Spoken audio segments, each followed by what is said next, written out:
La mairie de Figeac, comme vous le savez, adhéré au réseau des villes éducatrices. Ce n'est pas un hasard, c'est en septembre 2013.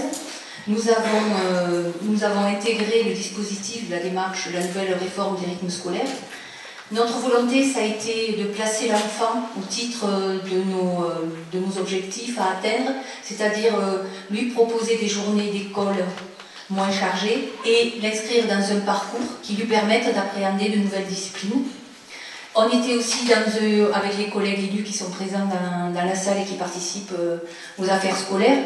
On a parlé aussi du vivre ensemble, qui nous semblait quelque chose de très important, qui permet à des enfants qui n'avaient pas accès à certaines activités de pouvoir justement participer avec d'autres enfants. Hier soir, juste à titre d'exemple, nous avons eu au cours du comité de pilotage un instant très, très intéressant, puisqu'il y avait un DDEN présent au niveau de l'Assemblée. Et on a parlé des enfants, des difficultés que pouvaient rencontrer certains élèves de la CLIS à participer. Ben, spontanément, cette personne nous a dit, bon écoutez, moi je suis à la retraite, je l'ai un peu aidé, je l'ai un peu regardé, mais spontanément cette personne nous a dit, écoutez, moi si vous voulez, je peux donner un peu de mon temps pour justement accompagner la démarche, pour que les animateurs qui vont travailler, intervenir auprès de ces enfants, eh bien, aient un intermédiaire professionnel qui pourra justement faire que l'enfant se sente mieux. Voilà, donc au niveau de la ville de Figeac, nous en sommes à la première année. Hier soir, nous avons terminé, nous avons fait le premier bilan. Il y a eu un questionnaire, mais je ne vais pas justement anticiper sur l'intervention de Marianne. Je voulais dire aussi que les engagements que nous avions pris, je pense, ont été tenus. Au départ, on s'est engagé dans la démarche de manière un peu rapide, c'est vrai. On a remis en cause nos modes d'inscription pour assouplir le dispositif. Il y a eu des échanges avec les intervenants, la mise en place d'un comité technique qui associe justement la fédération Partir, qui coordonne le dispositif dans les écoles élémentaires, et tous les animateurs, qu'ils soient sportifs, culturels, et ça permet de travailler ensemble. Les enseignants nous rejoignent aussi dans cette dynamique. Les parents sont associés. Il y avait aussi un engagement qui avait été pris, c'était celui de faire venir un intervenant, un spécialiste des rythmes scolaires, justement, pour qu'on ait l'occasion d'échanger avec lui, avec quelqu'un qui ait un regard extérieur et qui puisse répondre aux préoccupations qui sont légitimes, que les parents, que les enseignants, que les élus se posent. Voilà, mais écoutez, je vous souhaite une bonne soirée et j'espère que vous aurez l'occasion de poser les questions qui vous intéressent. Merci d'être venu. Bon, alors je savais qu'il n'y aurait pas beaucoup de papas, mais à ce point-là, pour les quelques papas ou messieurs qui sont là, merci d'être là aussi. C'est vrai que je me bagarre toujours avec mes collègues ou ma collègue, puisque j'en ai une ici sur place, pour que les pères aient leur place dans ces questions éducatives. C'est jamais simple. Et là, ce soir, je me suis fait tacler. Donc, merci d'être venu, merci à l'IUT de nous accueillir. C'est très bien, parce que c'est aussi très symbolique. IUT, formation aux carrières sociales, on est en plein dans notre champ d'intervention et dans notre débat ce soir. Merci au CIAS, Christiane, qui nous a aidés à monter cette conférence. Merci à la ville de Figeac, à la Caisse d'allocation familiale, à la DDCS qui participe. Je crois que j'ai oublié personne. Bon, voilà. Pourquoi cette conférence? Comme l'a dit Marie-France, on avait déjà pris date il y a plusieurs mois pour dire, bon, on lance les rythmes scolaires, la réforme sur Figeac, on met ça en place et en fin d'année, on essaiera d'en rediscuter avec quelqu'un d'extérieur qui a une expérience sur ces questions-là, ou au moins un regard. Donc on avait déjà pris date, on a croisé Alain aux Assises nationales de l'éducation, on lui a demandé s'il était dispo, il nous a dit ok, bon ben voilà, Alain est venu nous retrouver ce soir, on en a profité pour travailler un petit peu avec lui toute l'après-midi, toute la journée, sur la question de l'évaluation avec les animateurs de l'association Partir. Ça a été très fructueux, à tel point qu'il faut qu'ils reviennent. Bon. S'il y a des TGV.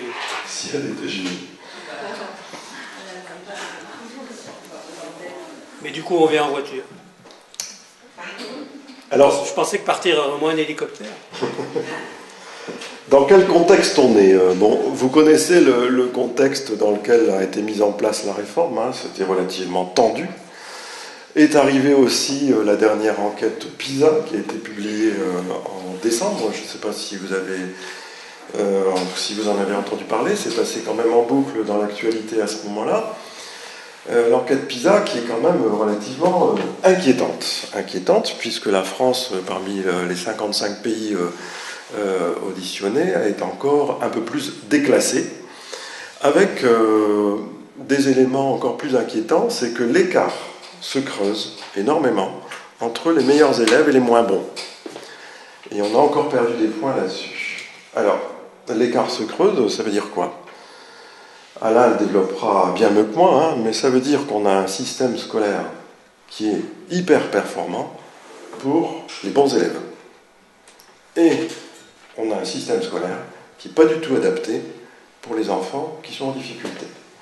Partant de là, le sens de la réforme, de la loi sur la refondation de l'école, et la réforme n'est qu'un élément parmi les 25 priorités, hein, la loi sur la refondation de l'école prend tout son sens, puisque depuis plus de 30 ans maintenant, nous discutons, quel que soit le gouvernement, de la mise en place de cette réforme, et elle est vraiment indispensable, voire urgente. On a fait un tout petit... alors, dernier point aussi que soulève cette enquête PISA, c'est que les enfants qui sont en difficulté sont aussi en souffrance à l'école. Et ça nous pose aussi un sérieux problème. Nous sommes, à l'association Partir, un acteur éducatif, hein, parmi l'ensemble des acteurs éducatifs. Je vous rappelle qu'il y a un proverbe africain qui dit « il faut tout un village pour élever un enfant ». On le croit fortement. Et les animateurs prennent leur part de responsabilité dans les actions d'éducation. Ce qu'on remarque, c'est que notre système éducatif est encore très fortement centré sur l'école. Et l'école n'est qu'un acteur, et l'école seule ne peut pas tout faire. Voilà. Donc, cette réforme a tout son sens pour nous actuellement. On a essayé de faire une petite enquête auprès des parents et des enfants au bout d'un an d'utilisation de la réforme des rythmes scolaires, éducatifs. L'idée ce soir, c'est de laisser la place à Alain Boland, mais Marianne va quand même nous faire un tout petit point, très rapidement, des résultats de l'enquête. 5 minutes, pas plus. Très rapide. Oui, donc hier soir au comité de pilotage, on a pris le temps de discuter de cette enquête et de commenter les résultats. On a présenté l'enquête de deux façons. Une feuille avec le recto pour les enfants, le verso pour les parents. On avait déjà interrogé les enfants uniquement en début d'année. Donc on a distribué 375 questionnaires. On a eu 168 retours, ce qui représente 45%. Donc les résultats sont largement exploitables avec un taux de retour comme celui-ci. Les questions étaient simples. Pour les enfants, est-ce que tu aimes ce qu'on te propose de 16h à 16h45 ? À 89%, ils ont répondu oui. Donc effectivement, ils aiment. Est-ce que tu préfères le fonctionnement de l'école cette année ? Encore une fois, les réponses, elles sont claires. Ils préfèrent à 70%. Est-ce que tu as découvert de nouvelles activités pendant ces temps périscolaires ? Oui, à 87%. Je vais vite. Hein. Est-ce que tu... Alors, bon, ça c'est moins intéressant. Est-ce que tu as de bonnes relations avec les encadrants, c'est-à-dire les animateurs sportifs de la vie des Partir? À 93%, oui, elles sont excellentes. Est-ce que tu parles de ce que tu fais pendant ces temps périscolaires avec tes parents? Oui, à 81%. Avec tes enseignants? Non, à 80%. Et ça, je pense que ça va évoluer. Ça, c'était intéressant. Est-ce que tu as envie de choisir tes activités une fois par semaine? Oui, ils sont quasiment 100% à vouloir proposer des choses. Est-ce que tu veux continuer certaines activités que tu as eues cette année l'an prochain? À 80%, oui, ils ont envie. Est-ce que tu aimerais, toi, nous donner des idées, proposer des activités? 70% ont des idées, quelquefois très très saugrenues, mais c'est toujours amusant. Donc, globalement, les enfants confirment ce qu'ils avaient déjà répondu à la première enquête qu'on avait faite avant les vacances de Toussaint. C'est-à-dire qu'ils sont pleinement satisfaits de ce qui se passe et de ce qu'on met en place pour eux à leur côté. La nouveauté, c'était d'interroger les parents. La première question, elle aurait dû suffire, mais après, on l'a un peu déclinée et il y a des réponses qui sont contradictoires. La première question était très simple: est-ce que vous êtes satisfait des activités proposées pendant l'année à vos enfants dans le cadre de cette réforme? Là, c'est unanime, à 94%, ils sont satisfaits. Après, il y a d'autres questions qui les interpellent peut-être plus ou ils hésitent encore. Est-ce que le créneau horaire vous convient? Donc à Figeac, c'est de 16h à 16h45, lundi, mardi, jeudi, vendredi. Oui, 88%, ça leur convient de cette façon-là. Est-ce que vous inscrivez vos enfants par choix ou par nécessité? Là, la réponse était intéressante, puisque 45% inscrivent leurs enfants par choix, 55% par nécessité. Alors ça mérite quand même d'être un petit peu tempéré, cette réponse, puisqu'il y a des parents qui nous ont répondu les deux. Et ils s'en sont expliqués très bien hier.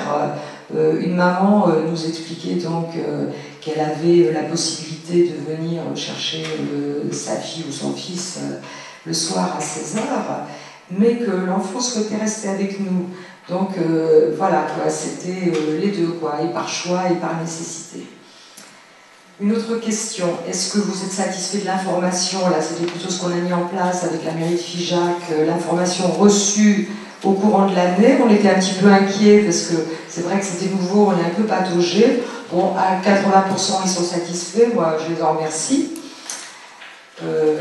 Une autre question aussi, en début d'année, étiez-vous favorable au nouveau rythme scolaire? Alors là, 54% n'étaient pas favorables au nouveau rythme scolaire. En fin d'année, ça n'a pas beaucoup changé, mais ça a un petit peu évolué, puisque maintenant, ils sont 50% à être favorables. Donc voilà quoi. Je pense que les parents, c'est ce qu'ils nous ont restitué par oral hier, et c'était beaucoup plus intéressant que tous ces pourcentages.